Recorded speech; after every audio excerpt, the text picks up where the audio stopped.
Riwruok mar jopuonj KUPPET ywago nok mar jopuonj mapuonjo kit somo mar STEM kaka achiedhnade maduong' e skunde, kendo koro gidwaro ni sirikal mondo ondikie tich jopuonj manyalo puonjo kit somono. Kotelnegi kod jagoro mar KUPPET bade ma Mombasa, Lineta Media, nyaka gie sani skunde mathoth ka dho wadh nam chumbi pok ochako puonjo nikech nok mar gige puonjo kod nok mar jopuonj manyalo puonjo kit somono.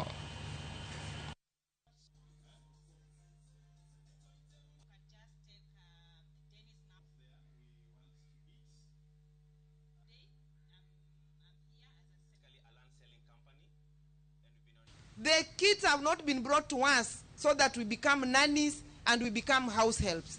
We want to teach, we want to disseminate knowledge. We cannot disseminate knowledge in areas we are not specialized in. We are a group of professionals. And as professionals, we believe in doing our work to the best of our knowledge. Therefore, this should reach the president and his cabinet secretary. Go and give us teachers and give us laboratories. Give us every required item for us to enable these learners to learn. This is a generation we are wasting, as we are seeing with our own eyes. Miyo moro ma Chiliele gweng' ma Ogago